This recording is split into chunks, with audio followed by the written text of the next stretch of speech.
worldwide best. Congratulations. Thank you.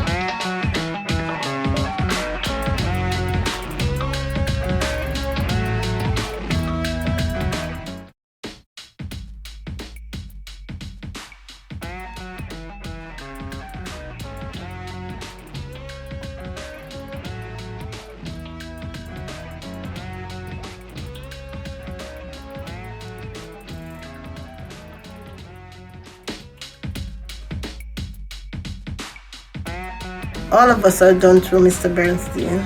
It started from my mom right up to the siblings. So we are so grateful for Mr. Bernstein. The ins and outs takes us almost 3 years. And now you're with your children? Yes, I'm with them. How does it feel to be with your kids now? Oh, it's joyful, joyful. So I'm heading on to the next phase now. Thank you, Mr. Bernstein. Okay.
Muchas gracias por todo, abogadas, aquí por un sueño hecho realidad.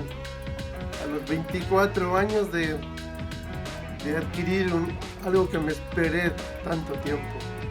Gracias a la abogada Marina, aquí es su patrón. Muchísimas gracias y les recomiendo que esta es realidad, un sueño que se me cumplió y estoy muy feliz y muy feliz. Gracias. Congratulations. Thank you. This is an attorney advertisement. Prior results do not guarantee similar outcome.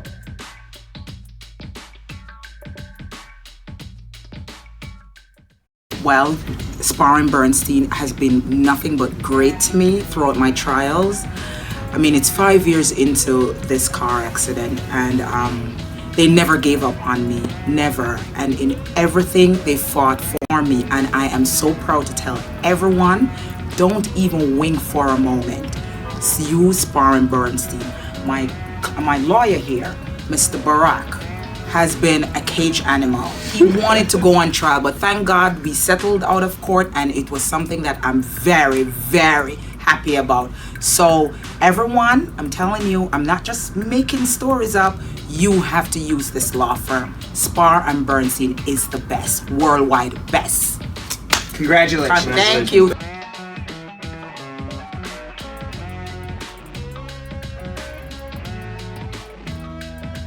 What is your American dream? My family is from Ecuador and I am from Chicago. My American dream is to be able to pay back my parents for everything they did for me. Rick, I'm from France and my American dream is to help every day the homeless. Merci à vous. I am from Tunisia. My American dream is to see love and peace. I was born in North Carolina, Rocky Mountain. My dream is to have peace, and that's it. My parents are Guyanese, so I'm first generation American. My American dream is that we all get the same treatment, same laws, same education as everyone. That will be my American dream. Everyone has a right to the American dream.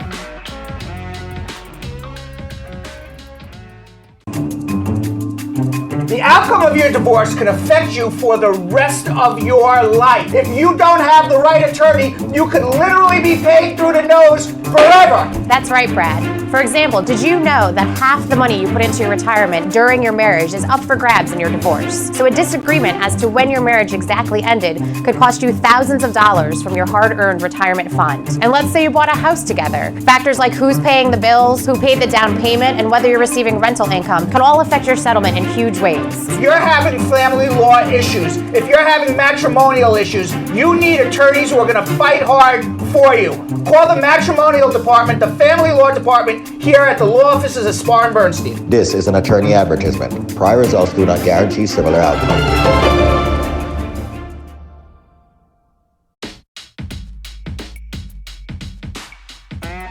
All of us are done through Mr. Bernstein. It started from my mom right up to the siblings. So we are so grateful for Mr. Bernstein. The ins and outs takes us almost 3 years. And now you're with your children? Yes, I'm with them. How does it feel to be with your kids now? Oh, it's joyful, joyful. So I'm heading on to the next phase now. Thank you, Mr. Bernstein. Okay.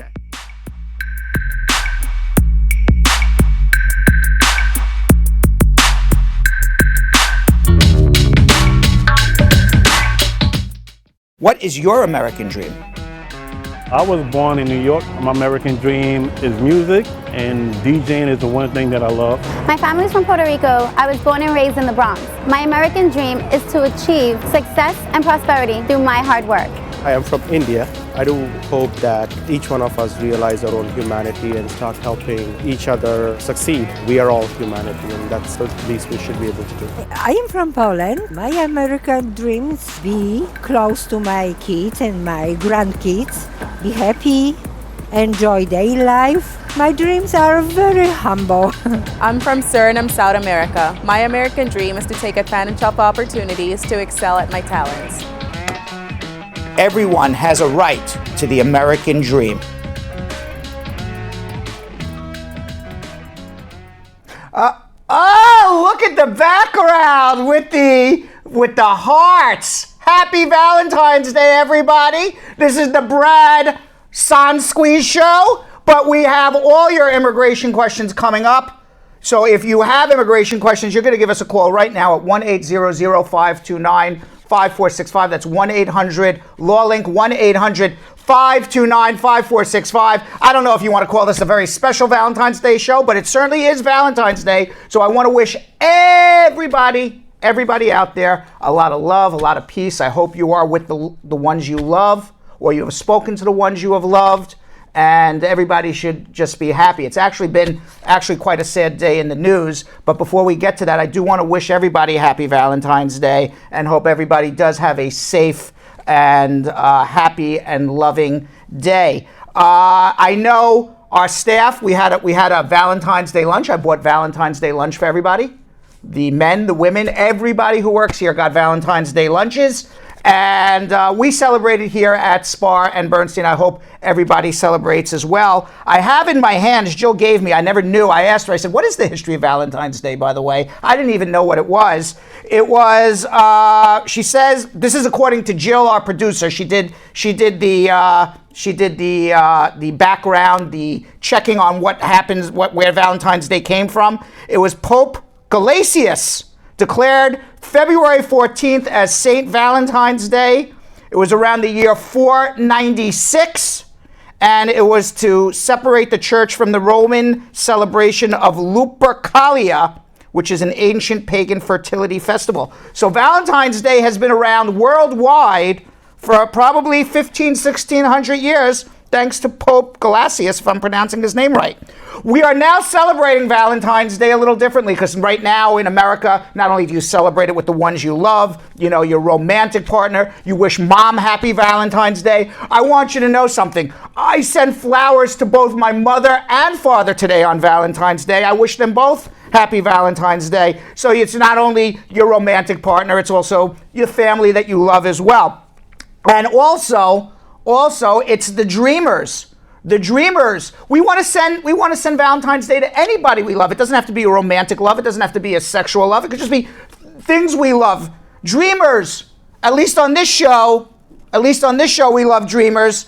The people who may end up having their temporary status here revoked through no fault of their own. They came here as little children and they grew up here and were educated here. And now Donald Trump, after living here and contributing to America, wants to kick them out of the country.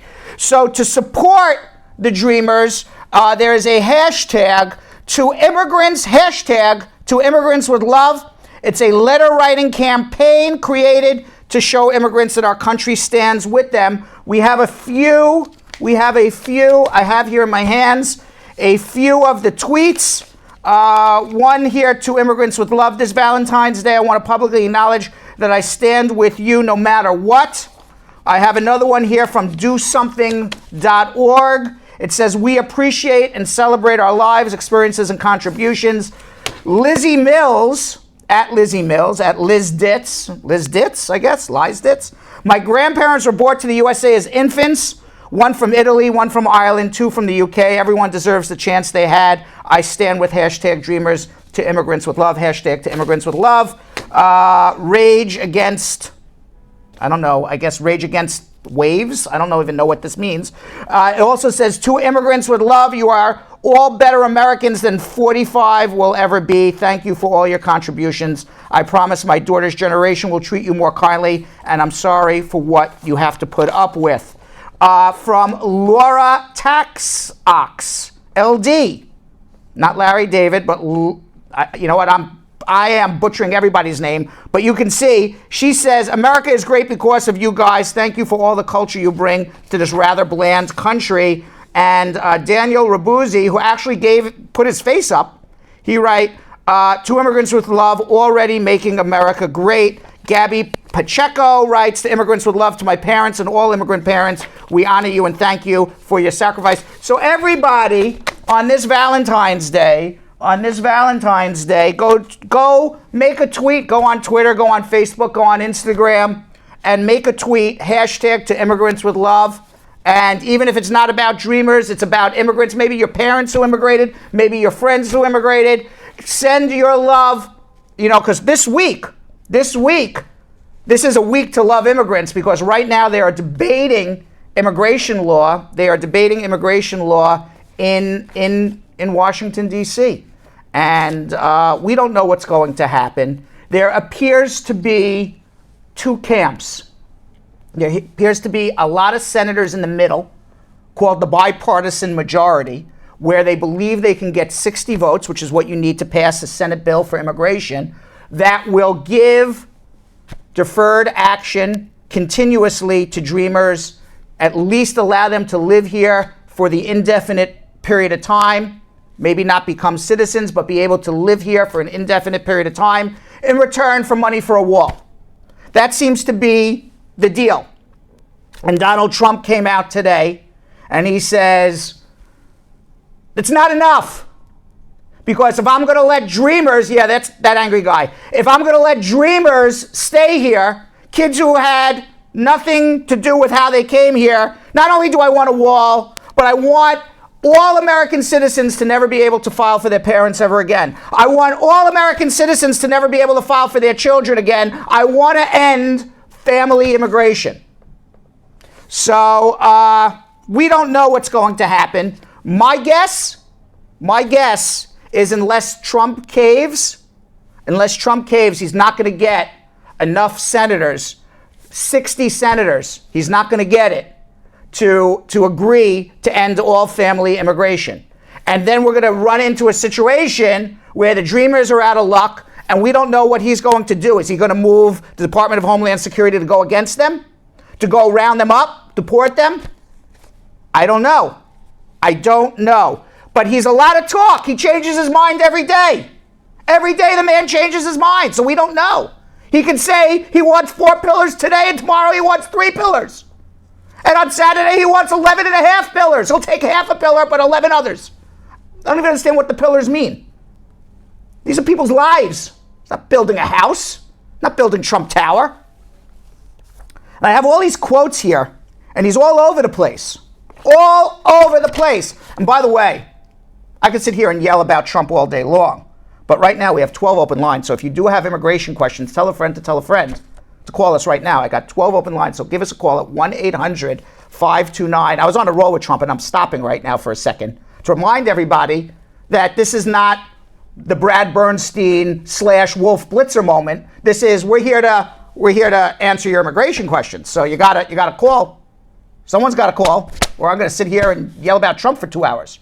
So give us a call, 1-800-529-5465, 1-800-529-5465. So as I was saying, Trump is all over the place. Okay? On one moment, he says, don't worry, dreamers, you'll be fine. And on another moment, he says, too bad, I'm going to kick him out. I have quotes here from all over the place. Okay? On August 16th, he says, I'm going to terminate Obama's illegal executive orders on immigration. On December 7th, 2016, 1 year later, he says, on a humanitarian basis, it's a very tough situation. I don't know if I'm going to do it.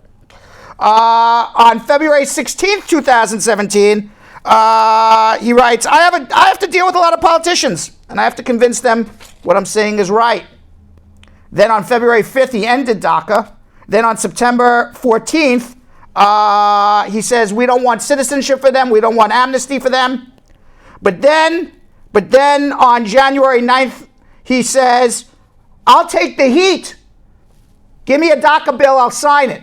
Whatever they send me, I'll sign it. Now he says he has a new thing, pillars. Where the hell did these pillars come from? I don't know.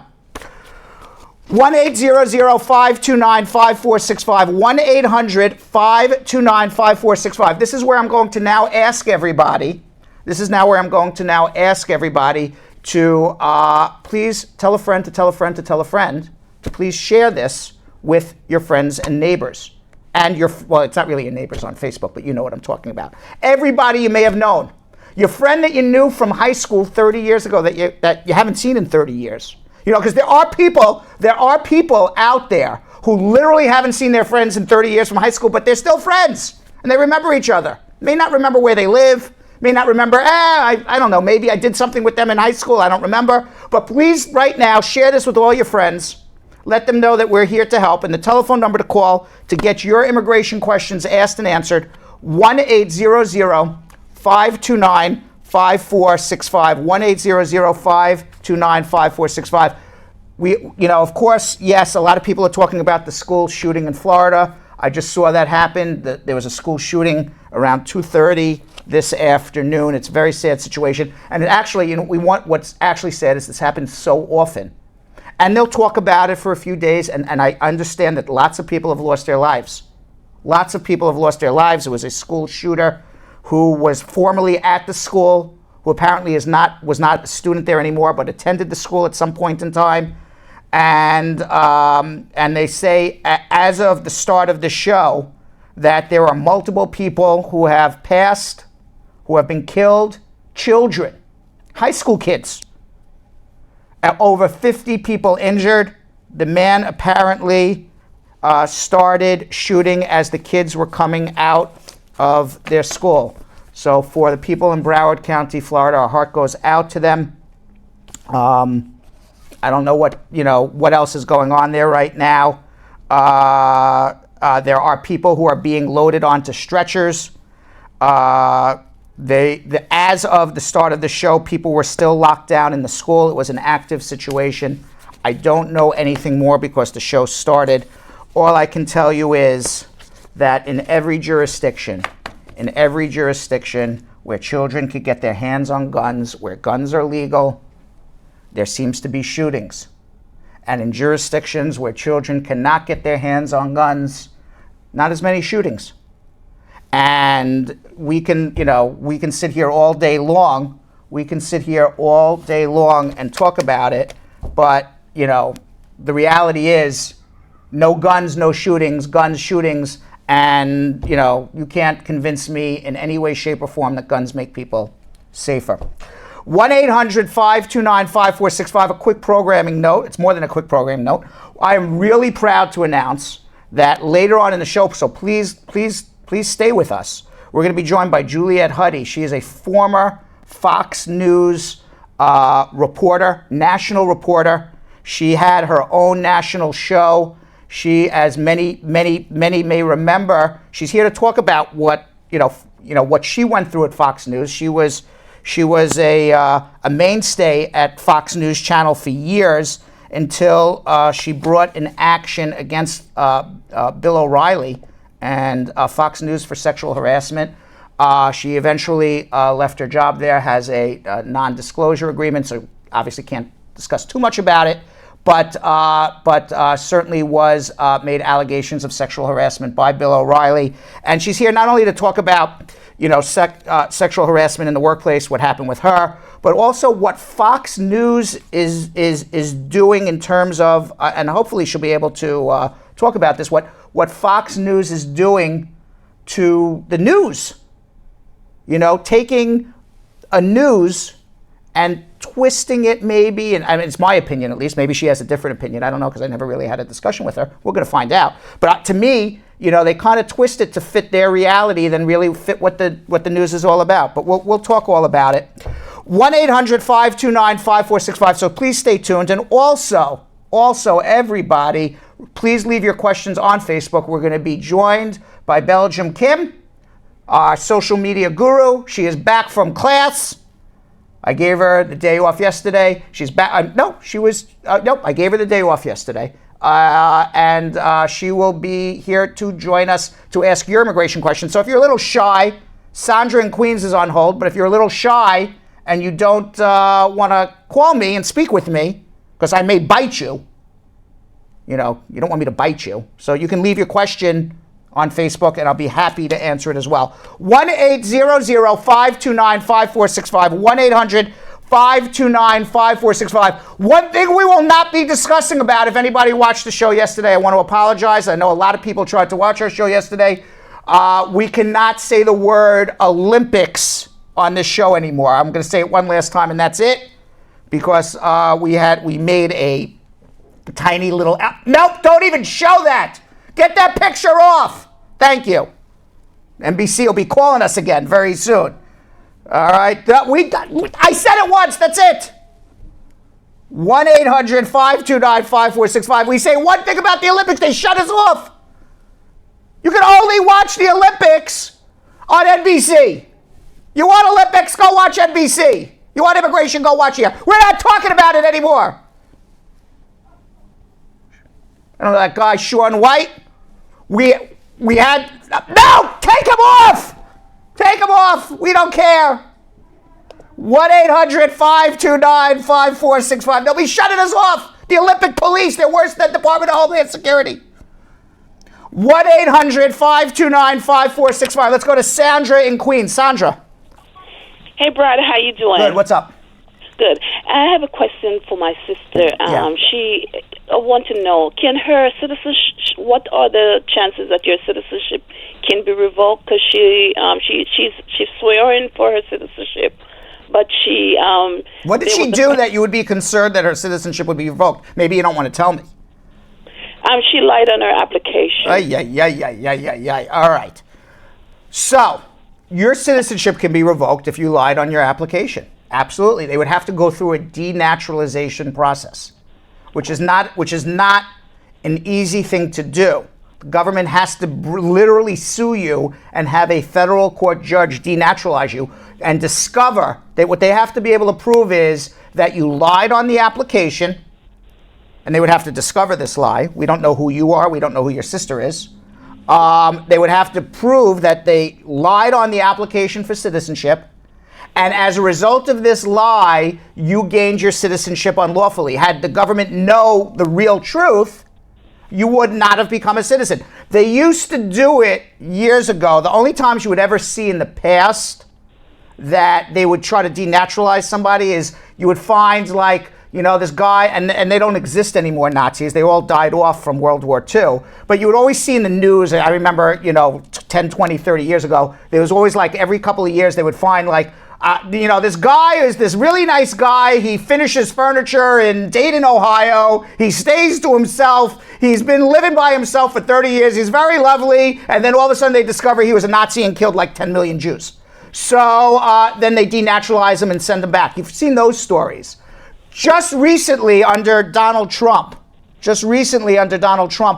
started going back through citizenship applications and found that people who were convicted of aggravated felonies, that they got past the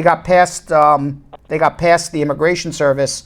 The immigration service didn't realize that they had aggravated felonies that barred them from becoming citizens. And they went and actually just started processing the denaturalization process of about 60 or 80 people. That none of them are my clients. I just read about it in the newspaper. To tell you the truth, denaturalization is one of the things, probably one of the only immigration cases I've actually never handled. I've never had somebody actually come to me and say the government, not that I don't know what to do or can't handle it, but I don't know. I've never actually gone through that process. It would be a big burden to overcome for the government to prove that you lied on this application, and but for the lie, you wouldn't be a citizen. Okay. All right. And if your sister has a concern, I wouldn't say any more, because right now, and remember that, and this goes to everybody out there, when you call me on the show, there's no attorney-client privilege. You want to know why there's no attorney-client privilege? Do you want to know why? No. Because there's non-attorneys listening. Okay. So as soon as a non-attorney listens, there's no privilege. If you come in and talk to me and we're in a private room and there's nobody else listening, it's just I'm the attorney and you, it's privileged conversation. All right? All right, so I'll tell her to call. Tell her to call me, yes. Okay. All right. 1-800-529-5465. 1-800-529-5465. What's with Valentine's Day? Everybody's with their lover today?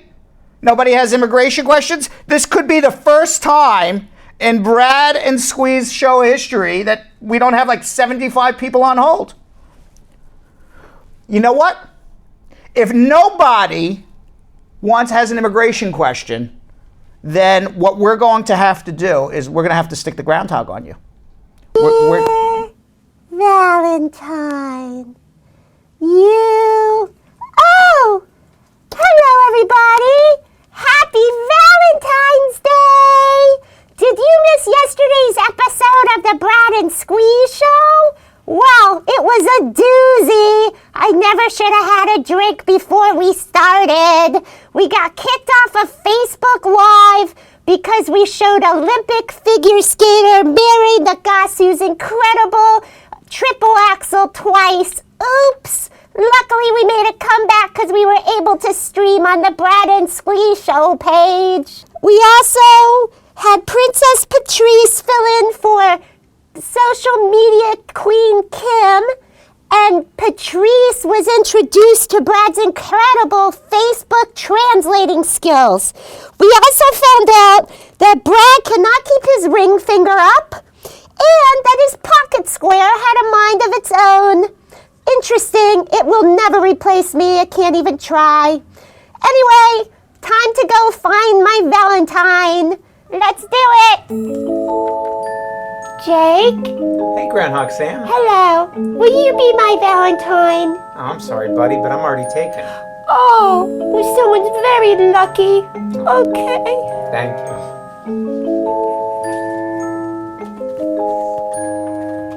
Giselle? Oh, hi there. Hi, Giselle. I'm wondering if you would be my Valentine. So sorry, Groundhog Sam, but I'm already taken. Oh, okay. Oh. Hi, Jacqueline. Happy Valentine's Day. Thanks, Sam. Will you be my Valentine? Sorry, Sam, I'm already taken. Look at my beautiful flowers. Oh, they are beautiful. Well, I can't compete with that. Oh, rejected again. Okay. Hi, Paul Hirsch. Oh, hi, Sam the Groundhog. Will you be my Valentine? Nobody in the office will be my Valentine. Why not? Oh, yay. Oh, in fact, I got you something. What? Oh my gosh, it's a lollipop with a picture of me on it. Oh, thank you. Hey, wait a minute. Hey, this is a sloth. I'm not a sloth. You got me confused with a sloth. Ah! All I know is when Paul Hirsch kisses Sam the groundhog, we don't know where Paul's beard ends and the groundhog begins. That's all I'm telling you. All right, 1-800-529-5465. So happy Valentine's Day to everybody. Very funny. And also the groundhog did a very good, admirable job trying to find some romance in the office today, as well as recounting what happened on our show yesterday. Let's go to Lisa in Brooklyn. Lisa. Hi, good evening. Good evening. What's up? I have a friend, and her brother wants to file for her. He's a citizen. Right. But what she wants to know is if she got married and he already put in those documents for her, what could possibly happen after that? What do you mean? The brother wants to file for her, but she already got married? No, not yet. But if it so happens during that time that she's waiting. Oh, okay, I understand. So so right now she's out of status, and the brother wants to file for her, and she says, "Okay, we'll do it, but it's going to be a long wait." And then what happens? Like maybe in 6 months, 9 months, 12 months, I get married. You can have multiple cases going, whichever case comes in first. So by all means, right now, if she has nobody to marry, she's not in love. Go have the brother file. It's better than nothing. Amen. Okay. All right. Then let's say 6 months from now, 9 months from now, 12 months from now, 3 years from now, whatever it is, she falls in love. She can always switch it over. Have the husband file for her. No problem. Okay. Cool. All right. Cool. Thank you. Thank you. 1-800-529-5465. 1-800-529-5465. I do have to remind everybody to please share this with your friends and family. Let them know that we are answering your immigration questions live. 1-800-529-5465. And this is how you share. Let's watch.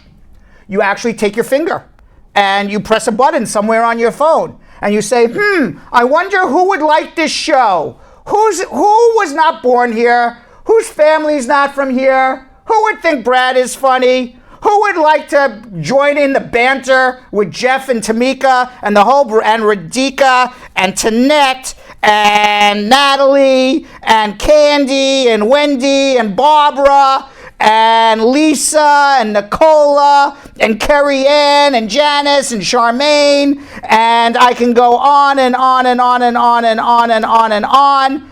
Who would like this banter? Who would like it? That's who you send it to. Please share this with your friends and families. Let them know that this show exists. 1-800-529-5465. Let's go to Garnett. Garnett. Yes, good evening to you, Brad. Good evening. What's up? Yes. My wife, I got married in America here. My wife filed for me, and I got my green card and everything. But she also filed for my son. And I searched the thing today and find out that they said they send the thing to the visa processing thing. Wait, so one second. You got married, and your wife filed for your son, and she sent the thing to the thing? Is that what you're saying to me? No, she sent the application. She sent an application to the National Benefits Center to get the I-130 approved. Your son's in another country, I assume. Right, he's in Jamaica. Okay, so fine. They approved it. Good. Then what? So they are saying, when I check the case status today, it is saying that they send the application number to the processing state for the visa to be processed. To the processing state? You mean to the National Visa Center? Right. Okay, good. So my question is, how long does that take? So you're gonna from 8 weeks from you should get from 8 weeks from the approval, you should get a notification from the National Visa Center saying, do you have an attorney? Do you have an agent who's going to represent you, or are you going to represent yourself? You fill that out, you send it back. A few weeks later, you should get a fee package to pay the fee bills, to do the affidavits of support, and to submit all the documents that you need to complete the case before the case gets forwarded to Jamaica, police certificates, things of that nature. Do that as quickly as possible, and as soon as they get that back, it's about 2 months for them to transfer the case to Jamaica, and another 4 to 6 weeks to schedule appointments. So if you do everything really fast, it should be somewhere between 5 to 6 months. Okay, so I have to get a paper from them. That's the first thing. Correct. Okay, then I'll check with my person that put it in. The person, our lawyer that put it in. I'll check with him if he get any paper. Wonderful. Okay. Thank you. Thank you. All right, 1-800-529-5465. Let's go to Marshallie in the Bronx. Marshallie. Hi. Hey, how are you? I'm fine, thank you. I have a question. My question is, I have been married from 2014. I have 3 years tax paper with my husband. I want to know if I could file for my citizenship this year, even if I don't file with him. How long have you had your green card? I have the 10-year now. I gone my 3 years with it. I have it from When did you get your conditional? 2014. When did you get your conditional green card? December. Of what? Of last year. No, that was your permanent green card. When did you get the conditional? When did you first become a permanent December resident? 2014. December 2014. Yeah. Is that what you said? December 2014? Yes. Okay. So if you got your green card in December 2014, you can file your citizenship based on 3 years of marriage, but you got to prove that you are in a bona fide relationship with your spouse at this moment. And what is a bona fide relationship?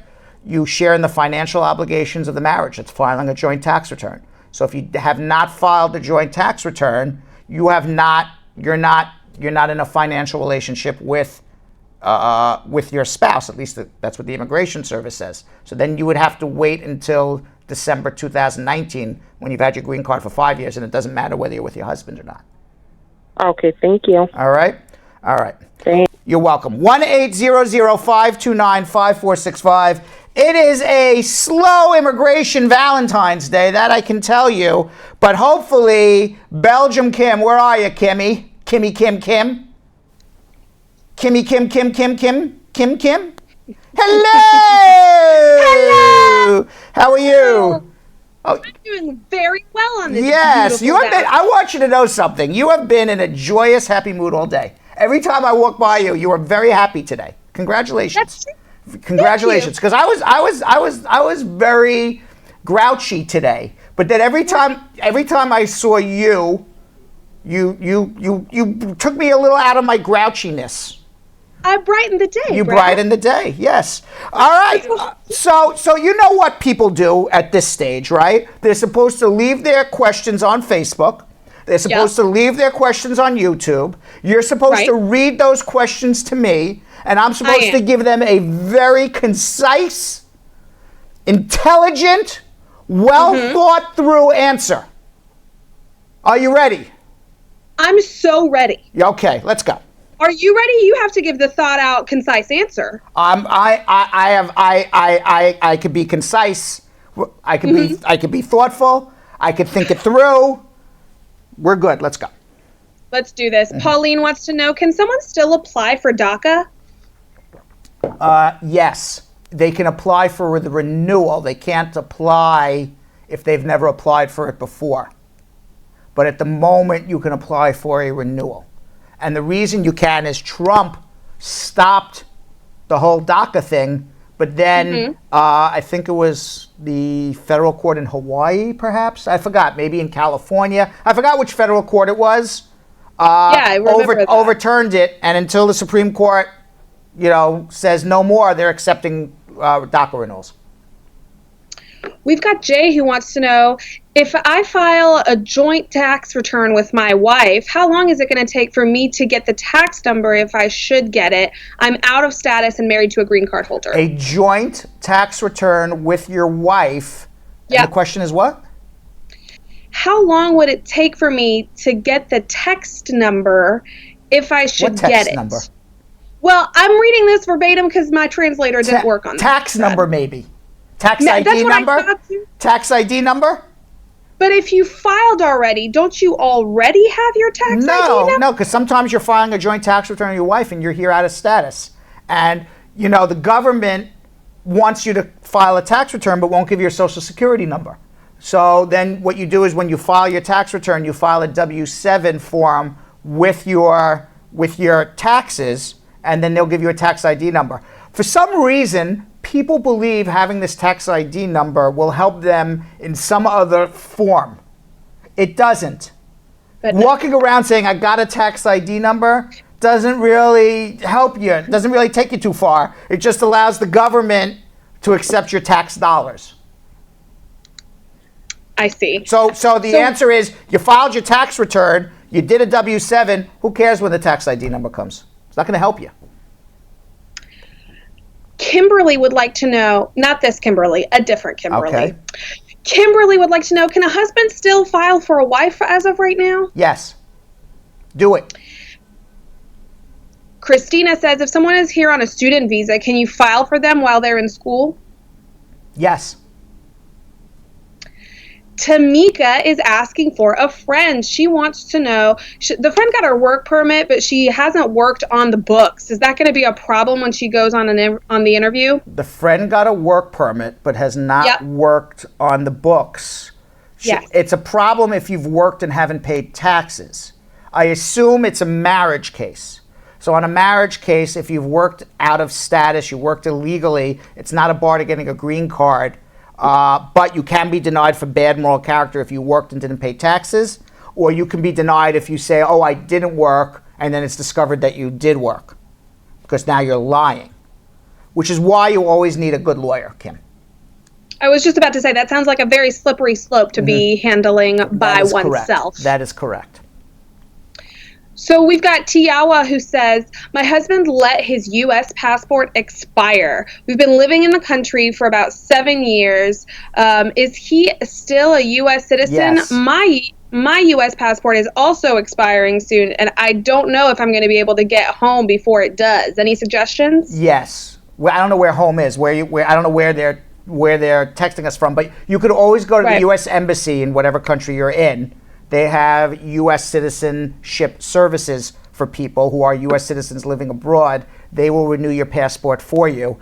Your husband, once a citizen, always a citizen. Just because your passport is expired doesn't mean you're no longer a citizen. It just means you can't get on a plane.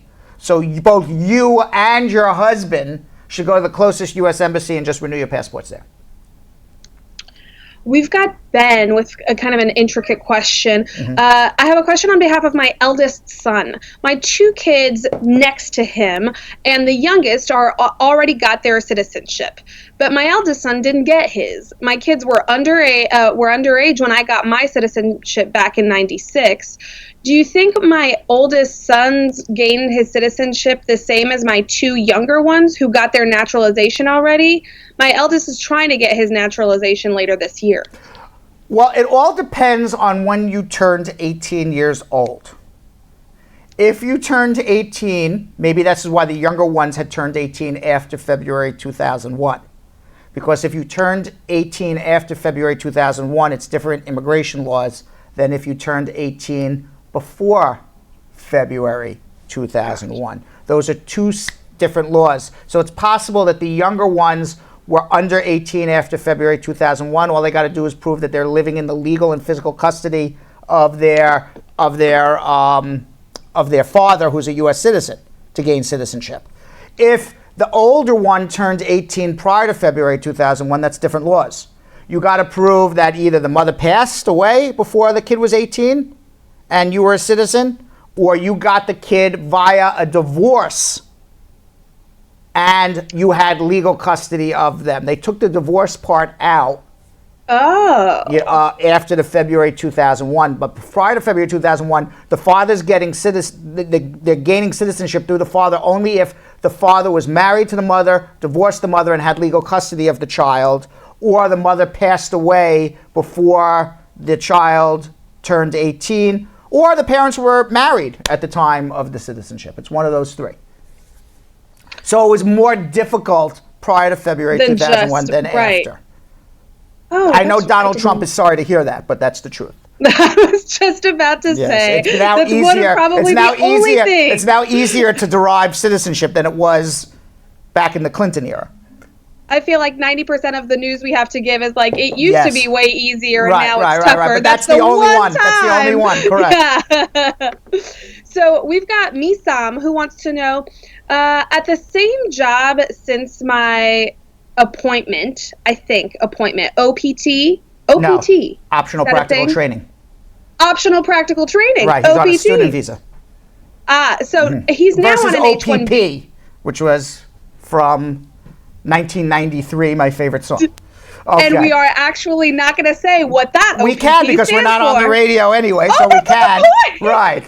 It doesn't stand for Olympics, though. That's for sure. Right. No, it's other people's something. Right. Whatever. Yeah. Any event, let's go. He is now on an H-1B. Uh-huh. And is it better to switch now so his experience counts when he applies for his green card, or is it better, or is staying a better option when the green card is filed? Staying where? On the OPT? On the H-1B. He's now on an H-1B. And the question is what? He's talking about, I understand what he's talking about, but I got to get the specifics. He's talking about he was on optional practical training. He was on a student visa. He's now on an H-1B, which is a professional work visa. When your employer goes to sponsor you for a green card, you have to be able to show that you have work experience, prior work experience, because the employer has to be able to show that you're not taking a job away from an American worker.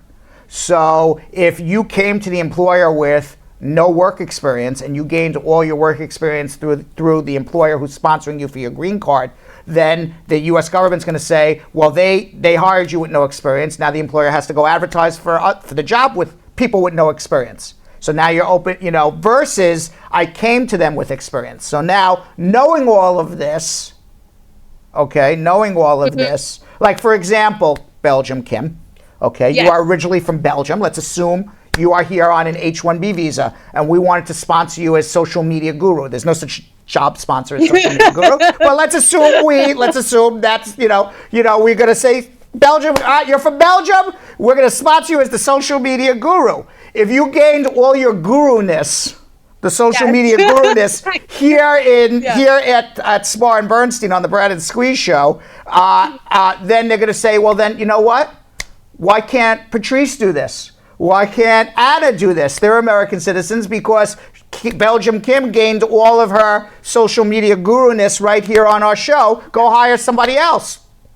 Versus, we say Belgium Kim, when she was in Belgium, she did the Von Furstenberg and somebody else show, and she was doing the same exact thing. So she came to us. I don't know where I got Von Furstenberg from. That's German. I don't know. What's a Belgian name? I don't even know what the Belgian name is. What's a Belgian name? I don't even know what a Belgian name is. I think I gave you a German name there. But what as German as you could go. Well, that was as German as I could go. So in any event, that's the issue. So now, knowing all of this, what is the question? So knowing all of that, the question is when he applies for his green card. So I think you kind of answered his question because he's currently in the same job. And so... he gained all his experience on the OPT. It doesn't matter because it's the same employer. Exactly. So what I think he's really asking is whether staying in his job now that is currently sponsoring for him a better option to get his green card than we don't know what the verse is. Okay, well, the better option, it depends, because maybe, for example, all these cases depend on the facts of the case. I mean, and I don't know who this guy is. So let's say, for example, you go back to your example, okay? You're working as social media guru, okay? But now the job that we're going to sponsor you in, we've given you a promotion. And now the job we're going to sponsor you in is no longer social media guru. You're going to be the head marketing person for the Brad and Squeeze show. Okay, right. And now your job has changed more than 50%, the job duties. Okay, now you can use your experience as social media guru that we gave you for the new job. So it depends on what you're doing, what experience you gained. Are they sponsoring you in this job or in a different job? What other experience do you have? I mean, do you do there's so much involved, they need a consultation. Let's start with that. Let's stop there. Let's continue. Lorna has a very heartbreaking situation, and I really hope that there's something we can do. Lorna says, my daughter's father was picked up by ICE, and now I want to get full custody. What should I do? My daughter is only 6 years old. Your daughter's father was picked up by ICE, and you go to family court. Ma Dukes says, can parents still file for kids out of country? Yes, but who knows for how much longer, so do it now. We've got Princess who says, when a stepfather is a citizen, can he file for his stepdaughter? And if so, how long is that going to take? When a stepfather is a U.S. citizen, can he file for his stepdaughter? The answer is yes, as long as the marriage happened before 18. How many more questions we got? We have a ton or not a lot? We have another 6 questions. All right. So why don't we do this? Let's go to our Braducation segment. Great. Okay, because I have Juliet Huddy here, and I want to give her all the time that she needs to discuss. So let's go to our Braducation. We're going to come back and we're going to speak with Juliet Huddy, who many know from Fox News channel. She was there for the last 20 years. If you ever, I was not a big Fox News person. I have issues with Fox News. I'm going to tell her what my issues are. I think you should, Brad. She may agree with me or not. I don't know. We're going to find out because I didn't really have any. Either way, it'll make for a good conversation. Yeah, it'll make for a good conversation. All right, so let's go. And really, and she's going to talk about, her experience there at Fox News, I assume, and what happened with her and O'Reilly. And she's also, she'll give me her opinion on what they're doing now. I mean, because they are really fueling the political discourse in America, which, and the political discourse in America is not what at least people who watch this show and what Art and myself and you and Jilly Bean and the other people in the booth, we don't like that political discourse. So I don't know. We'll see what she has to say. Okay. Yeah. All right. So let's go to our Braducation. And then after we'll come back to you and finish up with our social media. How's that? That sounds great. Thanks, okay. Brad.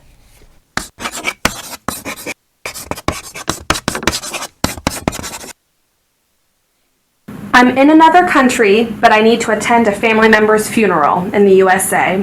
How can I get there quickly? You need to apply for a visitor's visa.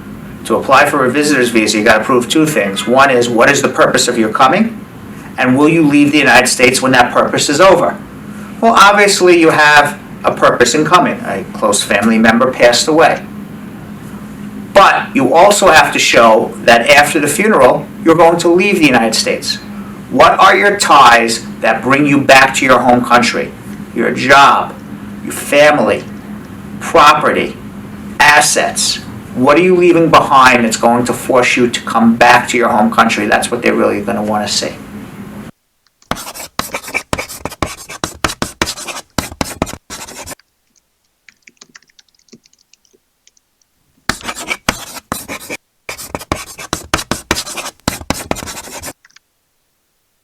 What happens if I overstay on my visitor's visa? If you overstay on your visitor's visa, you're an out-of-status illegal alien. No better, no worse than somebody who ran across the border in terms of being out of status. You got to fix that problem immediately.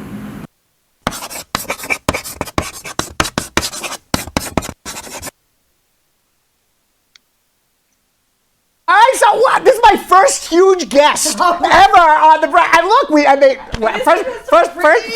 first of all, you're married, but they have all the this is not a Valentine thing between me and I feel like they're trying to suggest something. I don't know what that is. All right. So many of you recognize our guest Juliet Huddy. She's maybe not. I think they do. She's a well-known national television news anchor and personality, and she was a mainstay at the Fox News channel for the past 20 years until recently. Mm-hmm. And recently, Juliet brought a sexual harassment claim against the longtime Fox anchor Bill O'Reilly, who many people know, and the co-president Jack Abernathy, who many people may not know. And she's here. What? We're going to find out about him. I guess. I don't know who he is. So she's here today in studio to discuss her experience at Fox News, and I assume you went into Fox, and let me just finish this introduction before I'm already getting into questions here. Discuss her experience here at Fox News, not here, because this is not Fox News. But unless you're planning on giving me a job, no. Which is, I need one. So. As well as her thoughts on how Fox News now portrays people of color, how they portray the civil rights issues, and how they're portraying the immigration issues here in the United States. So, first, how long were you at Fox News? So I started with Fox way back when. I mean, when it was a little baby channel in 1998. I became the Miami bureau correspondent. So I was chasing hurricanes and wildfires. So you were a local newscaster there. I was on the national network, but I was based in Miami. You know, like when something big happened in South Florida. So the hurricanes coming in. The hurricanes, the tornadoes, plane crashes in Arkansas, anything that covers like the Southeast. Yeah. Right. So you were there. Yeah. And then when was it that you became on a national? You were on a national show, right? Well, I started so doing Fox News Channel out of Miami. I was on the national show. Then I was moved out to the Los Angeles bureau. You have bureaus all around the country with reporters that are ready to go, be sent anywhere to cover all the breaking news for the Fox News Channel, which is based in New York City. I talk with my hands a lot, sorry. It's okay. I do too. But I actually, right after 9/11, I was in the Los Angeles bureau at the time, covering all the breaking news on the West Coast. And after 9/11, Fox News Channel went 24 hours a day, and they needed more people in the right, New York bureau. It went from like an hour to a full yes, 24 hours. Exactly. So that's when I started anchoring there. So I had, sitting at the desk, and I started the show that is called Fox and Friends. I started the weekend version of it. They didn't have a weekend show, but because obviously of the massive news that they needed to cover, they had to go 7 days a week. Now, let me ask you a question, because obviously Fox News has their own political views and bents, and I want to get into your whole situation, what happened also with Bill O'Reilly. But when you started there, what were your political views? Were you more liberal? Were you more centered? Were you more right wing? I mean, obviously Fox News is a right wing, and now they've gone alt-right, whatever that may be. I would say that, I studied political science in college, so I would say I was, I was political.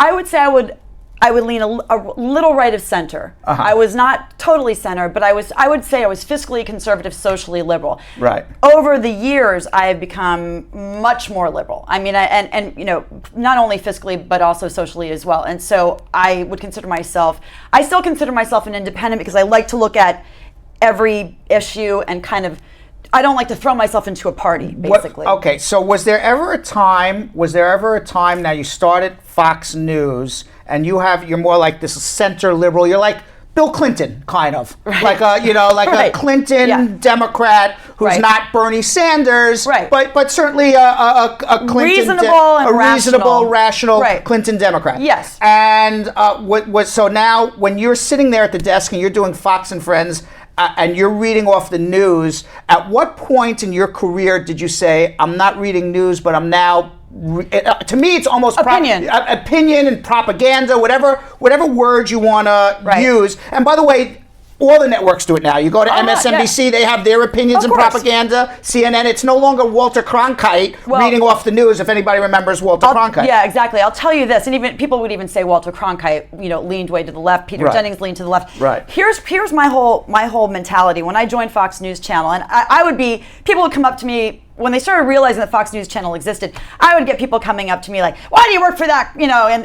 I was constantly getting barraged, with insults and everything, because they thought it was this whole crazy right-wing conservative. And I said, initially I started working there, and I truly thought, here's the thing. Yes, they give the right point of view, but we don't really hear from the right on CNN at the time. We didn't hear really from the big networks, the ABCs, NBCs, CBSs. So I thought, this is a good thing. I want to hear the other side. Were you giving a point, when you were giving your opinion and point of view, was it your opinion or point of view, or was it the producer's opinion and said, this is the position you have to take? Nobody ever told me what to say. Nobody ever told me what to say when I was there. I will tell you that as a young journalist that was starting out, and I get this great job, I'll admit to you, yes, early on, I kind of knew there were certain stories where I felt like you could just sense that they wanted to go a certain way. You sense that the bosses who have meetings every morning with all the big producers of all the different shows, you get a sense when those meetings start to filter down to us that they want to go a certain way with the topic. They'll create a segment, and they'll skew it in a way that it leaned to the right. Now, it's definitely gone a lot more extreme in recent years, but I felt that I felt like I sometimes had to sort of fit my comments or hold comments back. Right. That's probably, you know, which is, Did to anybody, me, it's did like, anybody ever say anything to you like, oh, you know what, that comment you said was a little, it's not really in line with what we believe in at Fox? No, but I will say, that nobody ever said that to me, but I will say. I'm always curious about, Oh, you know, believe me, but you would hear from the viewers. I mean, you would, you know, if I said, well, I think this Barack Obama seems like a fine man. Oh, you know, it was, you know, what are you doing on this channel? Go to CNN, go to MSNBC, and I was like, oh my God. But so my personality. So you kind of got like berated into following in line almost. That was my problem, and that's why that's why I'm not there anymore. That I had a hard time keeping my mouth shut, and sometimes I wouldn't be able. You know, I would give the other side, and I would, you know, my true opinion, but you could just tell that it was the producers after the show would be a little annoyed, and I have a big mouth. You had. I assume. I was. That's okay. You're in all not gonna deference. offend. I never really watched. I'm sorry. It's okay. Okay. And I'm sure you never watched. Our show was actually really fun. And I'm sure you never watched the Brad Squeeze show either. So I started to though. It's really great. I have to say, by the way, what you do here, this is really cool. Yeah, thank you. Really cool. So you had other people. Did other people have different opinions, or was everybody kind of in lockstep in line with? You know, this whole fallacy that everybody that works for Fox News is one way. No, I mean, I'm telling you, especially in the early days, I would say up until 2007 when I left Fox News to go to a show called The Morning Show with Mike and Juliet. It was still done by Fox, 21st Century Fox, but I was still kind of away from the Fox News thing. But you know, everybody had, there were lots of people that I worked with. My co-anchor on Fox and Friends was very, very left. You know, he just knew certain times to let the guest, who happened to be the right winger, say that, and you know, and so we would try that. That's him, Mike Jarek, as a matter of fact. And was there ever a point in time where you said, okay, I went into the news business to read the news. This is, you know, we're just going to report the news. I'm going to try to be as honest and fair as I can. Yes. And then you woke up one morning and you said, and maybe that never happened, I don't know. And you woke up one morning and you said, you know, I'm on Fox News and I'm saying things that maybe I don't believe, and I'm really saying things that maybe are not the 100% reality of what's going on. There always seemed to be a little bit of agenda up from 1998 until 2007 when I left. But I was always able to kind of massage it and sort of, you know, not totally go to the right. I was able to do a good show. We were able to do a good, and I thought fair and balanced show.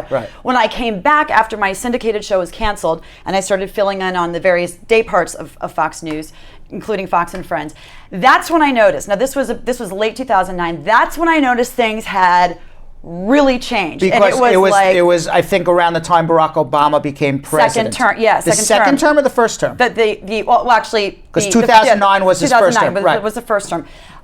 That's when I noticed things were starting to get a little weird. By the second term, it seemed like they had gone off the charts. Who's they? Who is they? I would say, the guru who has since passed away, Roger Ailes, who was the kingmaker there. He was the brains behind Fox News Channel in all of its wonderfulness and all of its horribleness. And he was the guy who sort of set the agenda. I think after the re-election of Barack Obama, I think that in my mind, and I think other pundits who had been on Fox News Channel's minds, who have since left, that was when things went off the rails. That's when it became extremely clear that there was an agenda, almost like to the point where it was like, hey man, we have an agenda. Did anybody ever come to you and say this is the agenda, or no, how did they?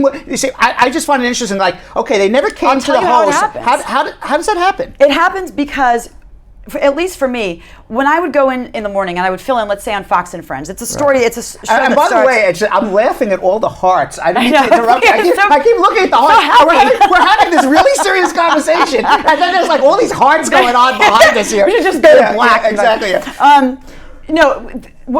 Like I said, the shows. The executive producers and the big producers of the shows have the meetings with the big executives starting the day off. So they have meetings on the phone very early. So they kind of get the idea from the bosses. The left is Roger Ailes, who has since passed away. But they get the sort of the temperature and they set the climate. So when I came back in 2010, 11, I was going to Fox and Friends in the morning, and there's so much paperwork that you have to go to. It's like 3 a.m. that you get there. You're getting ready for a show. There's you're literally working with a stack of like 2 inches worth of just papers that you have to go through and highlight. It's like us at the Brad and Squeeze show. We're Exactly. here at 3 a.m. preparing for our show. Right. Well, to be fair, we were on at 6 o'clock in the morning, but you get so much information, so you don't necessarily have time to prep and go through all the scripts that are going to be coming up on the teleprompter. Most of the shows are not. You don't read the teleprompter. You just kind of ad lib.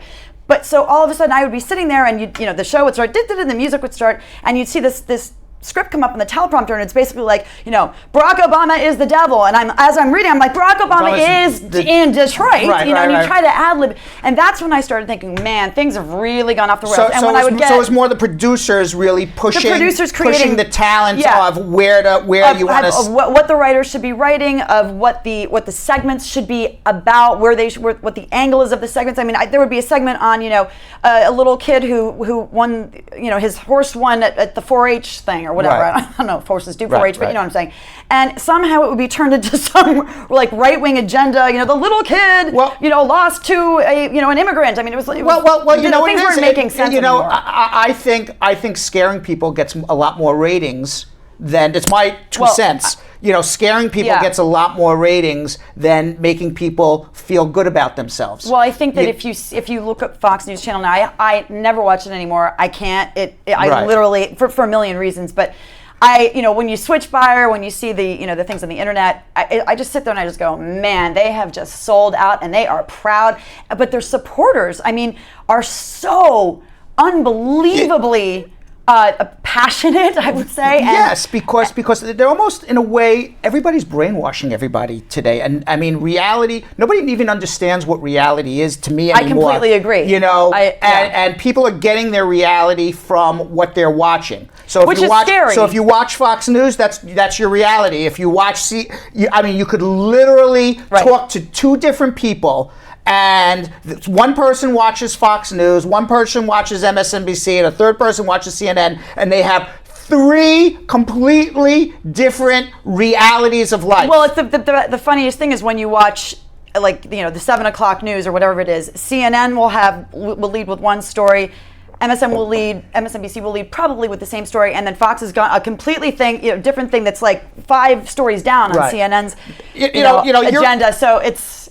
You're a news person. I always say this, when I have these discussions about Fox and everything. I said, okay, what's gonna put more eyes on the TV camera? Well, the cliche, if it bleeds, it leads. Exactly. That's usually a local TV thing. Okay, so here's 2 things. Okay. Immigrant doctor saves 20 lives. Everybody's all healthy now, and they're all leaving the hospital. You likely will not see that on Fox News Channel. That's a happy story. Right. It's not going to make people watch. Right. Or immigrant doctor goes crazy in hospital and shoots 20 people. No. Then that's. I see, because sometimes I think not that I know of any immigrant doctor that ever did that, but sometimes I think people go a little too crazy. People who don't like Fox News Channel, people who hate Republicans, go a little too crazy, sort of creating a narrative about Fox News Channel that is not there. They do stories. I was on last night reading about a story about immigrants, and I was like, oh, they actually did a story, and it was on FoxNews.com, and it seemed fair. It was factual, and it was like, okay, that's cool.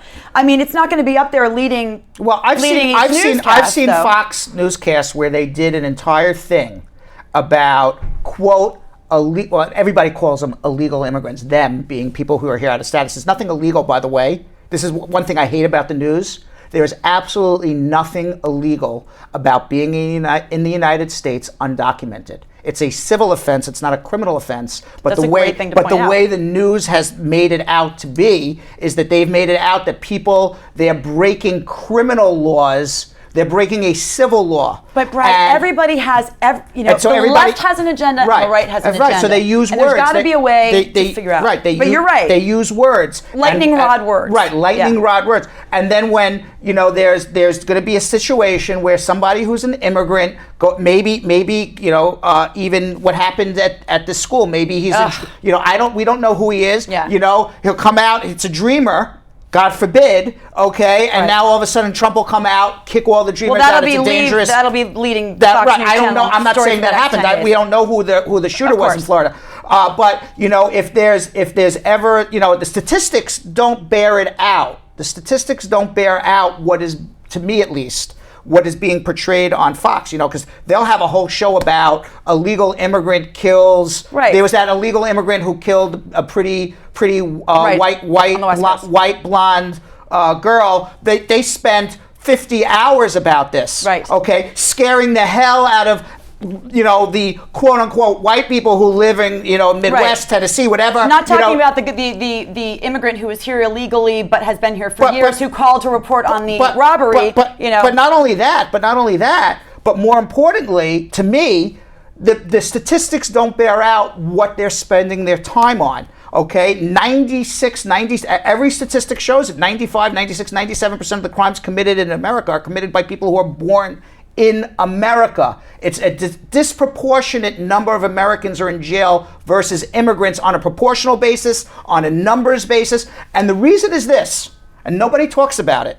And then we're going to get into your whole story. I just got to give you my 2 cents. Okay? No, you want to know why? You want to know why that is? Because if you're an immigrant, you get a background check before you come to America. You get interviewed to get visas. You get to get a green card, to become a citizen. Yes, people fall through the cracks. Right. Yes, there's bad people everywhere, but you get fingerprinted. When you are born in America, nobody fingerprints you. I don't know where people got this idea that if you're born in America, you are a safe person, but if you're born somewhere else, you're not. Yet, if we really want to be safe, let's fingerprint everybody. Just because you were born in Louisiana makes you any safer than a guy who was born in Bangladesh? You know, so... Look, and the fact is that there are immigrants, illegal immigrants who do bad things. Of course. There are Americans who do bad things. It's very... I'm just saying this is the disproportionate... I agree. I 100% agree. And then But like Barack Obama, I think he tweeted this. It was like about 5 months ago. He said it was so perfect. He said, "Look, most of us, we want good things for this country. We want people who do good things. People who are immigrants who came here as youngsters, it wasn't their choice. They had nothing to do with it. We want these people to do well. We want our country to be safe. There's got to be a way that we can make things easy, make things safe for everybody, make things fair for everybody. But you have to, everybody's sort of got to push away all of the static coming from the extreme right, coming from the extreme left, and look at things individually. We've all got to just take a pause. People forget there's human beings here. Well, look at social media. That's all I have to say. Look at social media. See the evil things that people say on social media. People forget they're human beings. Social media, I mean, I love it to death. I think the internet is the greatest thing in the world, but it has opened up this sort of Pandora's box for people to just behave like animals. I mean, just saying the most horrible things. I mean, you see it, it's reality shows, everything. We've lost our minds, and we've come to accept that it's okay to tweet somebody and say horrible things to them and say you deserve to be sexually assaulted. If you want to really see what sexual assault is like, since you accuse Bill O'Reilly of something, you should feel like you should see what it's really like. And it's people are crazy. Right, yeah. People say the most horrific things, and it's just become so normal now. We've normalized it. So let me ask you this question before, and we'll change topics in a second. But what's your opinion of what Fox News is today and how they are really pushing a certain agenda, more of an I guess the term would be an Anglo-American agenda. I guess I don't know what you would call, it's that they call themselves right, alt-right. I think it's almost like an alternate reality of what's going on. There were a lot of people who voted for Donald Trump, and a lot of people who continue to support Donald Trump despite his mind-blowing behavior. I mean, and I'm being kind. Right. That is who Fox is appealing to, and it's bizarre to me. And I will say this because I know I sound like a hypocrite because I worked there for many years at Fox News Channel on and off. But when I started there, I truly felt like this is going to be a cool thing. We're going to hear from the right. We may not agree with what the right says, but we're going to hear both sides. We weren't seeing that on other networks, I think, to the degree that Fox did when it first started. Right. I think it went off the rails. And, Right. and I'm disappointed with it. I mean, I have a lot of friends who still work there, producers, talent, people who are just kind of, You know, they get a paycheck though, but it's sort of like you're selling your soul. I always say that to a couple of my girlfriends who work there, and I'm like, selling your soul. But of course, it's easy for me to say, right. You know, You're I'm not there anymore now. Yeah, I mean, you really are, because I mean, you look at, you know, even some of the people who work for Donald Trump and stand behind him after some of the things that he says. You're like, how could that? I have friends even who be? work for him, and I just sit there and I go, how could that be? How could you just sit there and just turn a blind eye? Because I think a lot of people, they are excited about their paychecks. They're excited about keeping a job, their positions. I mean, you know, yeah. It's so your time at Fox came to an end, Yes, right? it did. Right. So you want to talk about that? I know you have a non-disclosure agreement, so I'm not sure. You know, we never discussed this ahead of time, so you know, we just go on the fly. I mean, here. I think, you know. So the what fact happens is that you're allowed to talk about? Well, I'll say the best thing. First of all, that dress, by the way, that was not from my wardrobe. I think I was there that day, and I You wasn't remember that supposed to dress? be. Yes, I do, because I was horrified by the cleavage that was showing. Right. Hence me being buttoned up. But I left Fox News Channel because I had a non-disclosure agreement, which I'm not supposed to talk about, but I'm talking about it because I'm not allowed to say. Right, screw it. You're Um, allowed to say whatever you want, because this is okay. You So can say whatever you want. the information got out there by the New York Times. They did an amazing investigative report, and they found out what I had basically settled about and for. Right. And I had been harassed.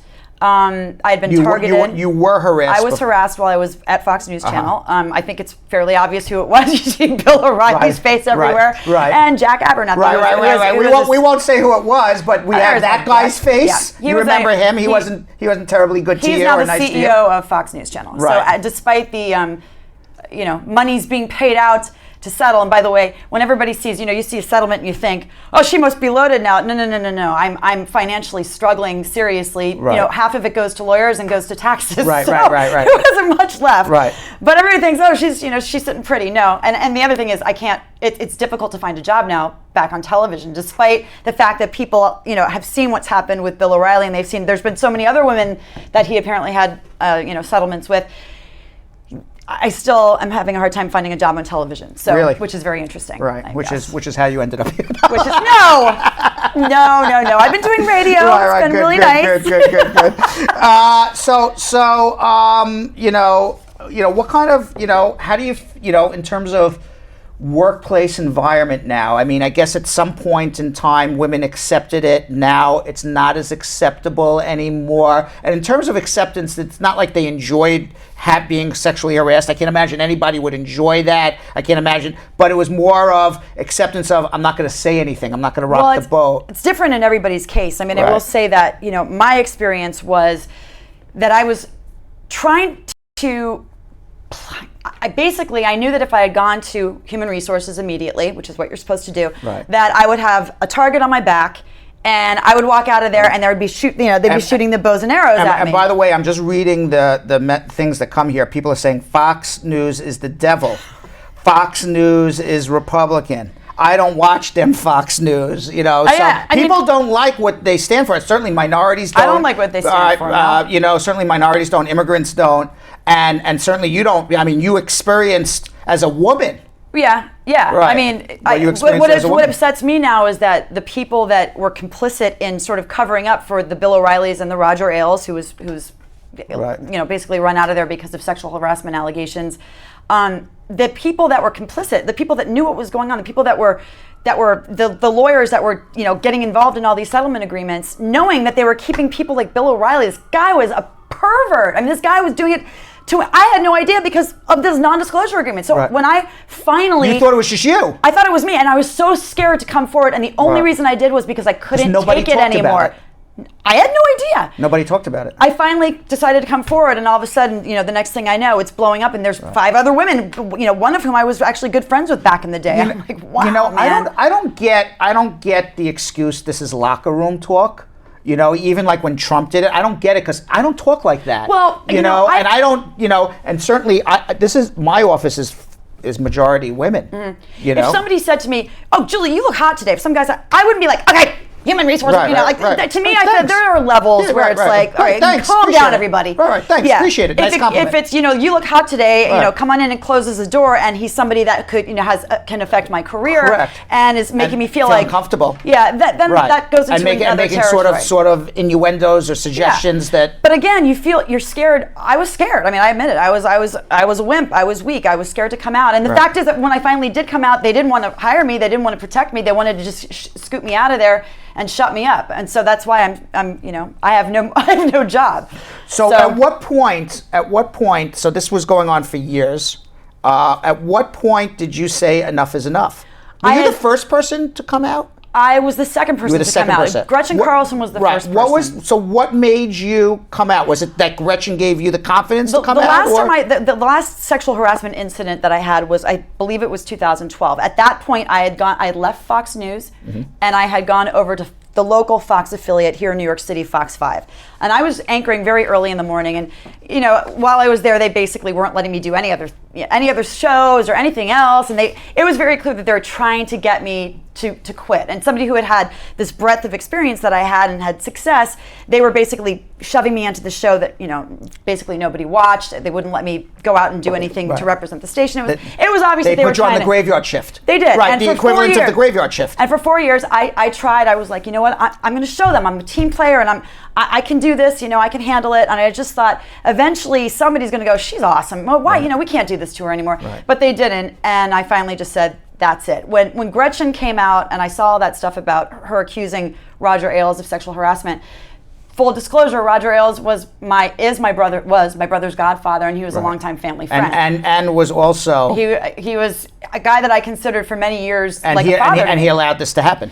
He not only allowed it to happen, he knew it was happening even after it happened. And didn't do anything to stop it. No. And that's when I just went, wow, you know, Right. my entire world just turned upside down. I was like, what is going on here? It was depressing. God. Yeah, but I can only imagine. But so this is an immigration show, by the way. Yes. Okay, and you have an immigration story, I'm told? I do. What is your immigration story? This is the weirdest thing. What? So my great ancestor, Captain Joshua Huddy, he was Is this like an immigration story from the Mayflower? This was a revolutionary. He was a Revolutionary War hero, a scoundrel, but a Revolutionary War hero. So an immigration story from 200 years ago. Yes. He apparently was a patriot, and he was fighting the British, and he ended up being. How do you know this? Because he's a famous war hero. And you know. My father has done all this genealogy stuff and is actually writing a book. I did the 23andMe thing. And you spit in the cup. Yes. Yeah, I'm related to nobody famous. Does it tell you who you're related to? Yeah, and then all of a sudden, like your fourth generation, you know, like somebody in California is like, oh, you're fourth generation cousin. Okay, yeah. So my dad has done apparently the research on this, and yeah, but he was captured by the British. He jumped off this British warship down in in the Navesink River off of Rumson, New Jersey. He escaped, and then he was captured again. He was hung down in Sands Point, I think it's called, whatever it is, down there.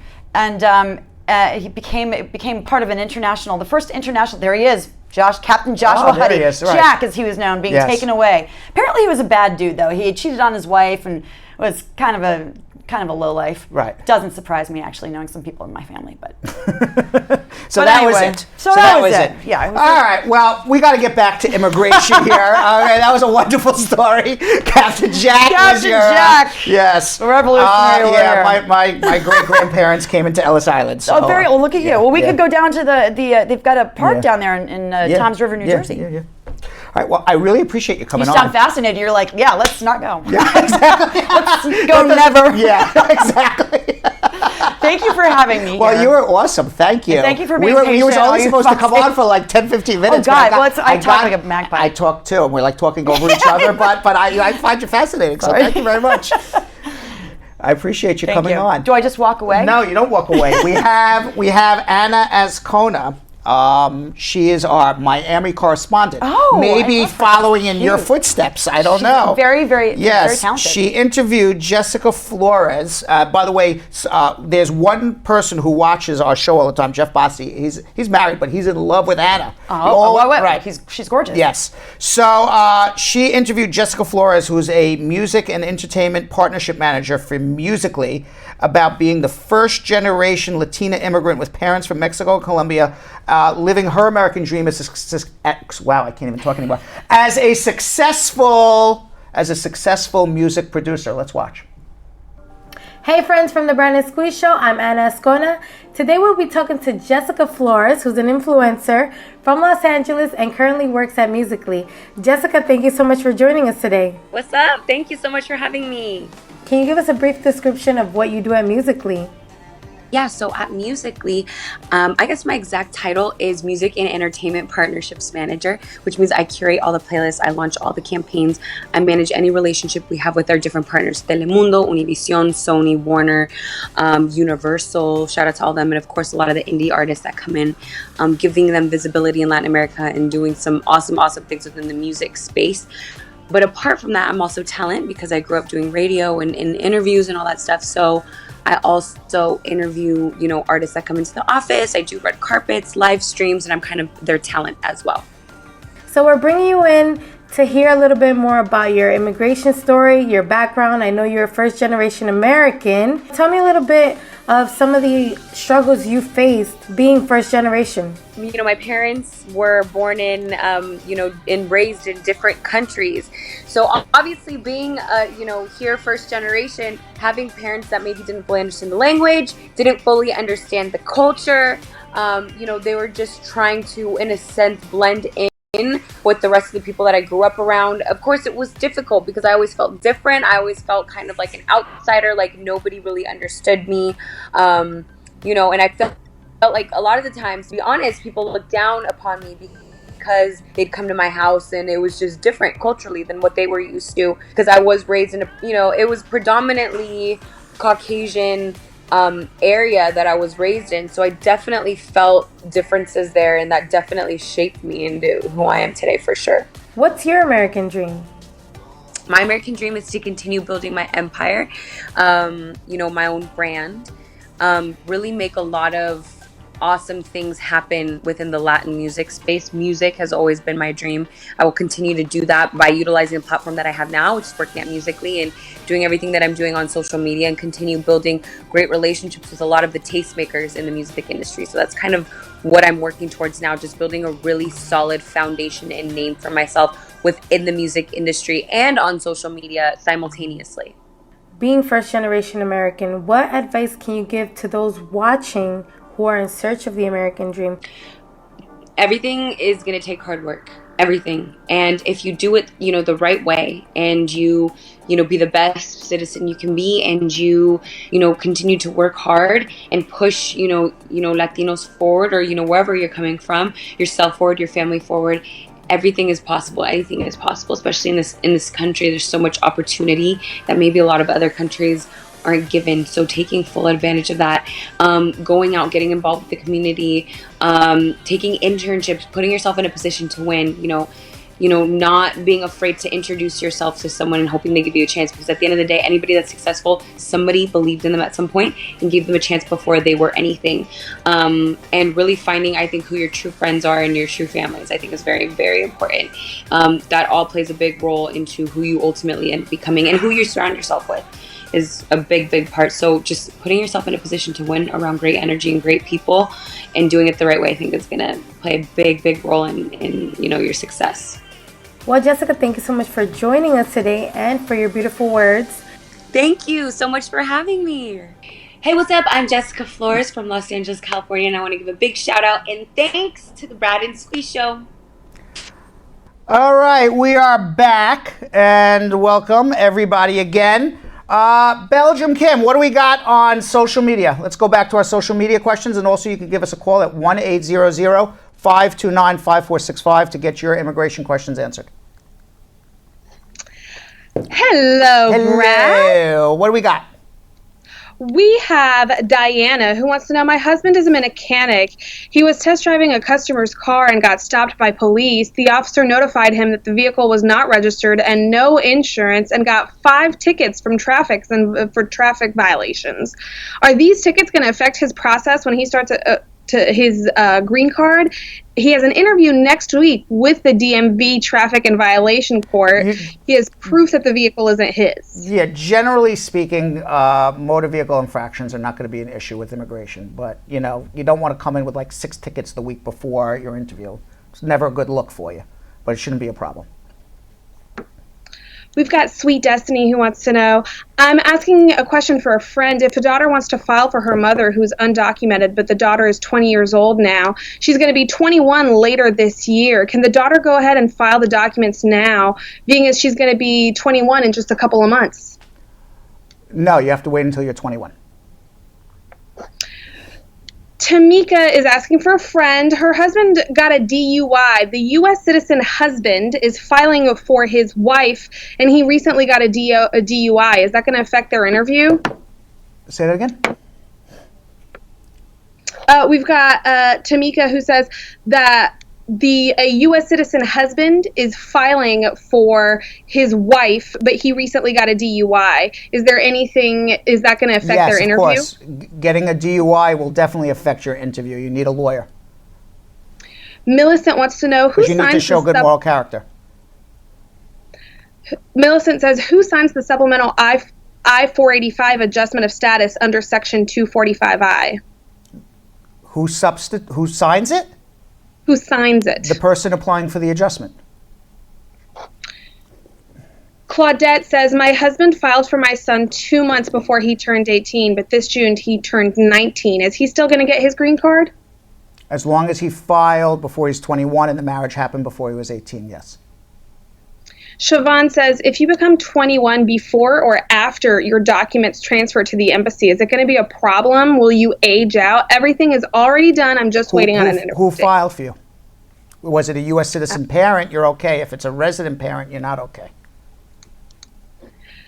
Genesis on YouTube wants to know, my coworker came here on someone else's passport and visa. He was here since the year 2000. He's married and has 4 children with an American citizen, and his son is here on a visiting visa, but he overstayed. Can the wife file for the 19-year-old son? As long as the marriage happened before 18, yes. Carm Capo says, is a TN visa that was withdrawn going to be a problem in the future if you want to travel as a visitor to the U.S.? Yes. Everything is a problem. What do you mean withdrawn? You went there and they said you weren't qualified. You went there and they said you have an issue with the documents. Why was it withdrawn? It depends why it was withdrawn.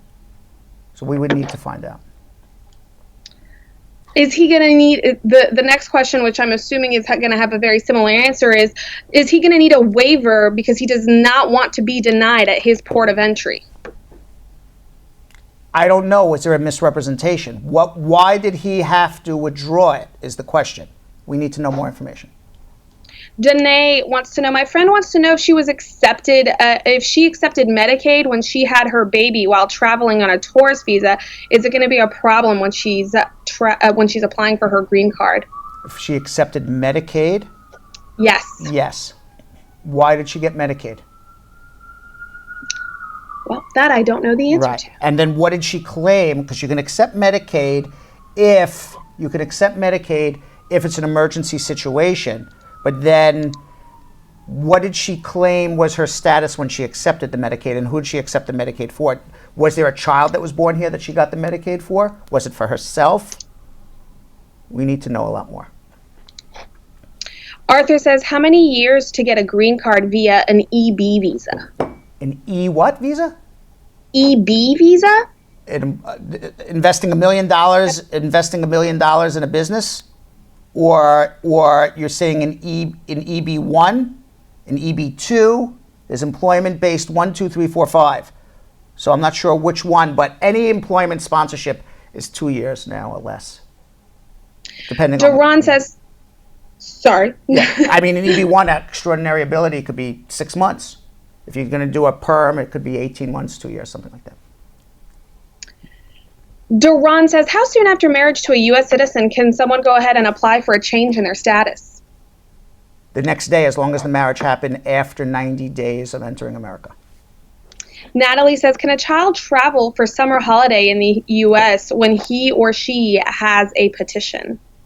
Can a son travel for a holiday? You can, but if you've petitioned, you're going to have a problem coming into America. They're going to say you've already applied for a green card. You have an immigrant intent, not a non-immigrant intent. You're running into a problem at the airport, potentially, and if you do, and they send you home, you now have a deportation order, and now you're going to have a big problem getting a green card. So be very careful. I would suggest the answer is no. But you will find people who do it and get through, but you'll also find people who have big problems. Too much of a gamble. We talk Correct. about this all the time. Do not gamble. Suzette wants to know, my son has been here in the U.S. for about 2 years now. I have an approved petition for him, but have to wait until the visa is available. Can he get a temporary work permit while waiting for his visa in 2024? And can you help us? Say that again. My son's been here in the U.S. for about 2 years. I have an approved petition for him, but we are still waiting on the actual green card and interview. So he's over 21 then. So he's... Yes. Mm-hmm. And so their wait is going to be up in around 2024. Can he get a work permit between now and then? I don't even know how he's going to adjust in 2024. He may need a provisional waiver. And I think, Princess has one last follow-up. She says she was wondering about her stepfather filing for the stepdaughter. How long is it going to take if a stepfather files for the stepdaughter? How long can a stepfather take if a stepfather can chop wood? What? A woodchuck could chuck as much wood. So she had asked the question earlier about a stepfather filing for their stepchild. Right. The question now is about how long is that going to take? Are they over 21 or under 21? Over, I think. Over 21? It's going to be about 7 years. And under, just for posterity? A year. Simone says, how soon after a divorce can I get married to my U.S. citizen boyfriend? Next day. Perfect. Oh, and Arthur updated us. It's an EB-1 visa. EB-1, you can expedite it. It shouldn't take more than a few months. Literally. That's extraordinary ability visa. Wow. And you should call us.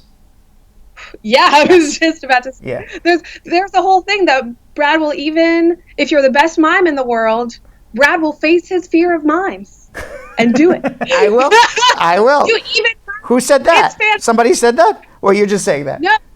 No, you said that. Oh, that's right. You said my favorite Brad and Squeeze show clips is when you admit that you are a fear of mimes. I don't like it. I don't like it. But that you will actually overcome your fear of mime if it's the best mime in the world and they qualify. That is very true. That is very true. All right, thank you very much, Belgium Kim. We appreciate it. We talked with Carmela a few days ago about updates in tax. Let's watch Carmela, and then we're going to come back and speak to Kyla. So Kyla, hang on there, and we're going to come back and speak to all the people on hold with their immigration questions. Let's watch Carmela. There you are. Beautiful Carmela, but very smart Carmela. She's very smart Carmela. Thank you. She was recently appointed, by the way. Congratulations. She was. I want to make sure I get this right. Thank you. Sure. Let me get it right, and then you can thank me. You were recently appointed to the prestigious IRS Internal Revenue Service Taxpayer Advocacy Panel, the TAP panel, and that was after a very lengthy review, an extremely competitive application process by almost most tax attorneys in the United States. Yeah. You went through several interviews. You went through a thorough review of all of your career and work experience, and you were selected over maybe possibly hundreds and hundreds of other tax attorneys. And congratulations. Tell us who's on this panel. Sure, thank you. I gotta change my. I'm gonna do something else in the future. This is the end. This is the last day I will be doing this. All right, maybe I'll be doing this. I don't know. All right, so who makes up this panel? Sure, the panel's made of approximately 75 tax professionals and citizens, and all of them are volunteer. And they're there to provide feedback to the IRS in order to improve customer relations. Because as you know, I deal with the IRS on a daily basis, and I have a lot of so-called horror stories Yes. that my clients deal with. Well, they have horror stories until they come to Carmela, and then they become beautiful Yes. stories, right? Yes, So what yes, is your yes. role on this panel? Tell me exactly what you do. Sure. My panel will be able to provide feedback on how to improve better customer relations. Like, for example, I had clients who received threatening letters, even though their cases are settled. Another client of mine recently received a letter stating that they're asking for additional information after I settled a case where he owed $80,000 to $4,000.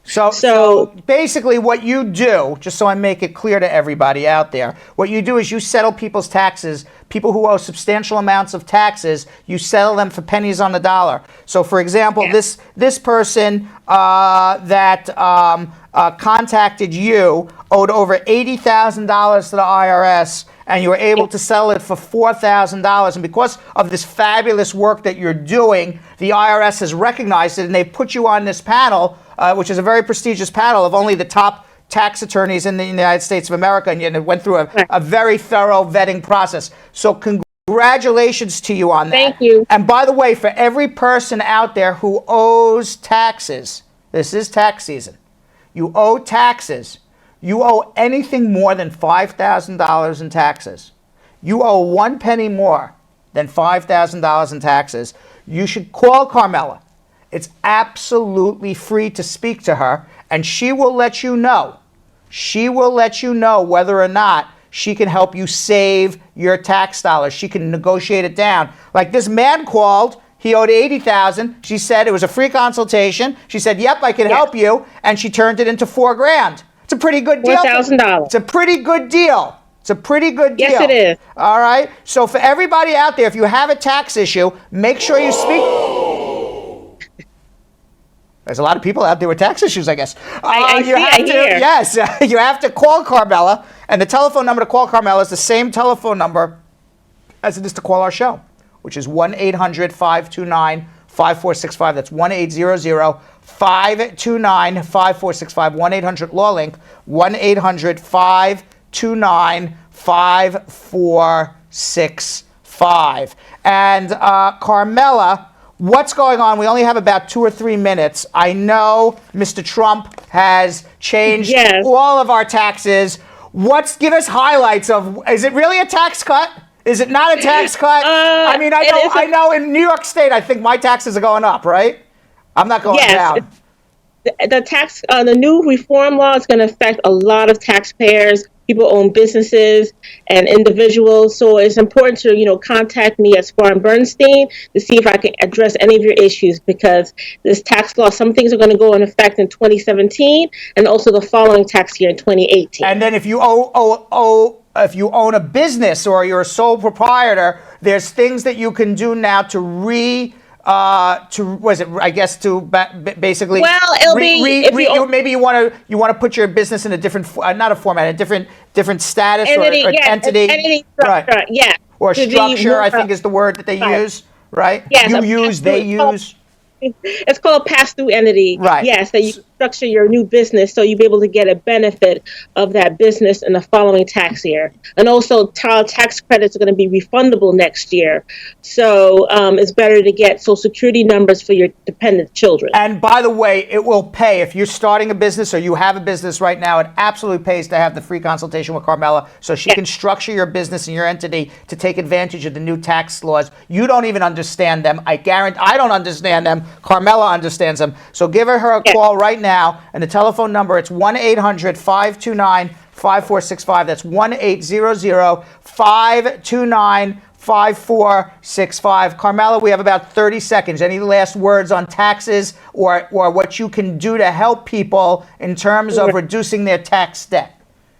Yes, anybody that owes more than $5,000, they have a business or they're self-employed, please feel free to contact Spar and Bernstein so maybe I could get a settlement of your taxes and save you thousands of dollars in taxes. That's wonderful. And by the way, you probably have, there's so many people that you have helped. I mean, every week you introduce me to somebody and they're like, I love Carmela. I mean, like, people just praise you. Like, I love Carmela. Yeah. She saved me 10 grand. She saved me 50, 100 every week. I'm not even joking. She introduces me to somebody that you save them a fortune of money. So please take advantage of it. It's just like, if you owe money to the IRS and you don't take advantage of at least calling Carmela, then you know what? You deserve what you get, which is a lot of bills from the IRS. All right. Thank you very much, Carmela. I appreciate it. Thank you for coming on. It's tax season. Go get them. Yeah. All right. It is tax season, and Carmela, you go get them. And by the way, if you do owe taxes and you have any substantial tax debt, $2,000, $3,000, $5,000, $10,000, whether it's state, whether it's federal, give Carmela a call. I'm telling you, it's free to speak with her. So if you owe any taxes before you pay one dime to the IRS, you speak to Carmela. See if she can save you the money. That's after you go to your accountant and he says, this is all the deductions I can do. Go speak to Carmela. I am telling you, she does wonders. And it's free. You got nothing to lose. 1-800-529-5465. Let's go to Kayla in the Bronx. Kayla. Hi. Hey, what's up? I'm calling to ask a question. Yeah, go ahead. I send in a I-130 form, right? Right. But I only send the I-130. I have the other forms that I want to send in, but I called USCIS this morning, and they're telling me that I have to wait until the I-130 is approved before I can send in my rest of documents. No, that's why. This is why you never call the USCIS. That's absolutely malarkey. bull. You know what? This is what you do. You entered on a legal visa. Yes, I did. Okay, so you're gonna do, and this is a marriage case. Yeah. Okay, so you're gonna do an I-130, an I-485, the I-130A, an I already sent the I-130 and got a receipt. Okay, so then what you're going to do is you're going to do an I-485, the I-765 work permit, okay, the I-131 for the advanced parole, okay, and the I-864 for the affidavit of support. You're going to mail it in with $1,225 money order or check, and you're going to attach a copy of the I-130 receipt. Okay. Okay? And then they'll accept your adjustment application. Wow, is that easy? That easy. Or you come to me and I do it. It's even easier when I do it. Oh, no problem. Yeah, hold on one second. Because you're in the Bronx. You can come down and see me. Hold on 1 second, all right? 1-800-529-5465.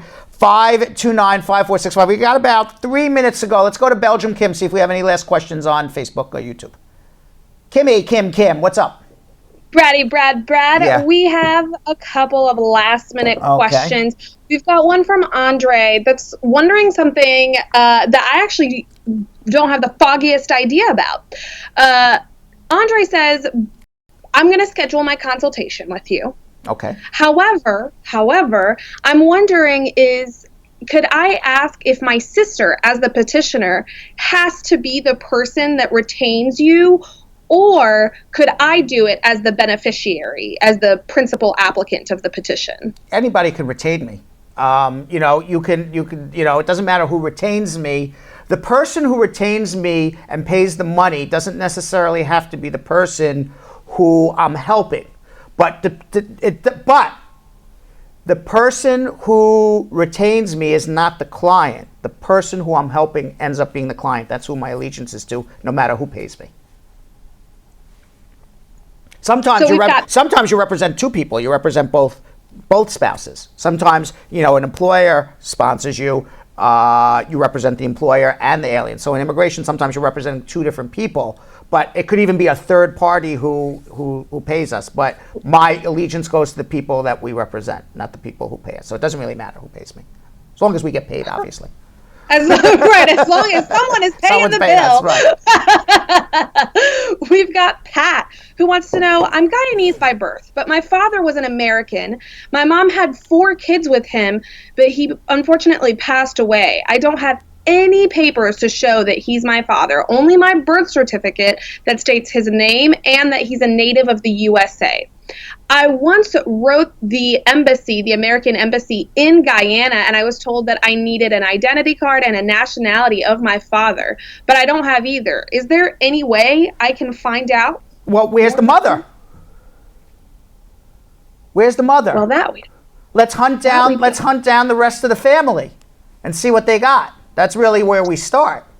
We have siblings in the U.S. Yeah, so let's hunt down the family and see what we got. You know, it's called investigation. You know, we'll see where the investigation leads us. But there's got to be somebody who knows something somewhere.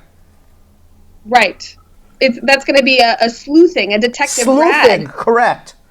Bum, bum, bum, bum. Was that supposed to be the? Yeah, I'm like, you know, that's me like with my magnifying glass. Let's see, what do I see? No. We do got a sleuth though. We do got a sleuth. What else? We do. I actually picture you with a pipe and a cap, Sherlock Holmes. No. I'm not a pipe. I'm not a pipe smoker. Not a pipe smoker. Irta would like to know, I have a friend of mine who's in Albania. His grandfather passed away as an American citizen, and he wants to know if there's any way that he can file paperwork under that. Is there any way that he has his grandfather's natural... You don't gain citizenship through grandpa, sorry.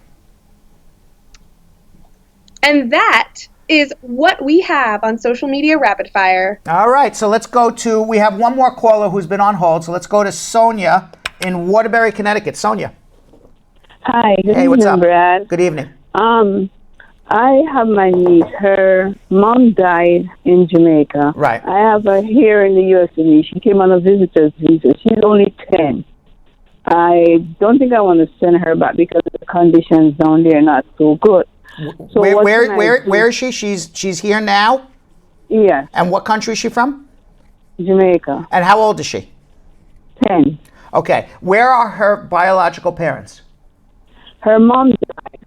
Her father, we don't. Her mom we don't died. know where her dad. Her mom died, and we don't know where dad is. The easiest thing you can do. All right, you live in Connecticut. We have an office, by the way, on Congress Street in Hartford. I heard. So this is what we're going to do. You go up to Congress Street in Hartford. You're going to see Marina there, or you can see me, or talk to me on the phone, whatever you want. We're going to bring you into family court in Connecticut, okay, in Waterbury.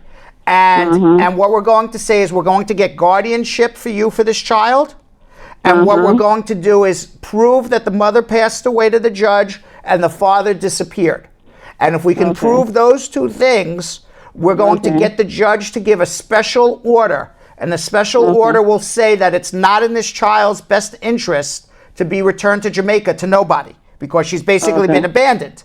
So now you have this special order. It's not in the child's long-term interest to be returned to Jamaica. You're her legal guardian. This is the fastest way to do it. This can be done literally, this whole guardianship can be done in 12 weeks. Once you have the legal guardianship, she can file on her own for her green card as a special immigrant juvenile. Okay? Somebody who's been abandoned in America and now you become their legal guardian. It's so much faster than going through an adoption process. I mean, literally she can get her green card in 7, 8, 9 months, 10 months. Now, after she gets her green card, if you say, you know what, I still want to adopt her, you can go through an adoption process or you can just be her guardian, whatever you choose. But that's the fastest way to get her green card. Okay. So do I have to be a naturalized citizen for all this? No. You can be a green card holder and do this. Okay, because I'm coming in for my naturalization. No, you can be a green card holder and do this. It's perfectly fine. Okay. All right. Okay. Hold on one second. All right, thank you. You're great. So we got good news for her. Hold on. All right. Okay. And the phone calls keep coming in. Let's go to Patrina in New York. Patrina. Hello, good evening. Good evening. What's up? I'm calling about, I'm from Jamaica, and my son has leukemia, and we are here like 2 years now doing medical treatment, which he's still on, but we do extensions. But my sister has filed for me some time ago, and I'm wondering if after the treatment, if going back home, if it will affect us. No, it should not. Because she had to put in a petition for us. When did she put in the petition for you? I think it was sometime around 2013. Oh, you got a long way to go. No, but it won't affect you.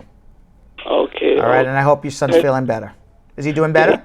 He's doing better. Good. He's back in school, can go back in the public. Good, thank God. Good. All right, yeah, but it won't affect you. As long as you don't overstay on the visa. Keep getting the extensions. Yeah, we put in the extension. Okay, wonderful. All right. Hold on if you need help. All right. So there you have it. Thank you all for watching. Thank you all for all of your support here on the Brad and Squeeze Show. We will see you all tomorrow. Happy Valentine's Day to all. We'll be back live tomorrow. Same time, same place. Come watch us. The proceeding was informational only and not specific legal advice. Consult an attorney about your individual situation. Prior results do not guarantee a similar outcome in the future.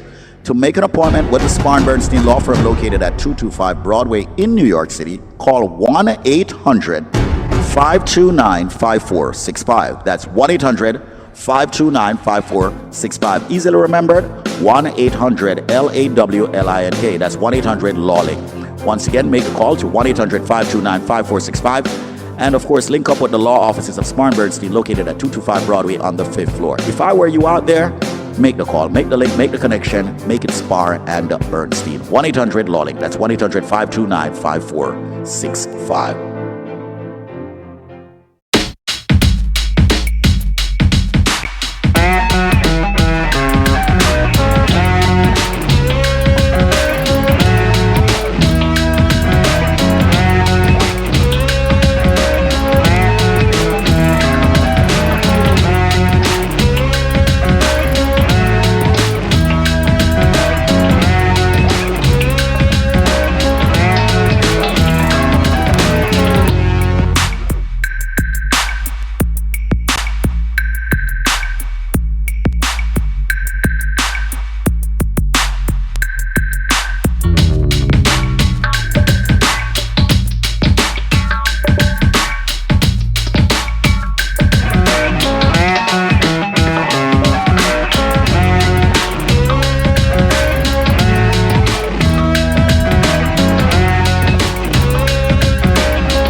What are you doing?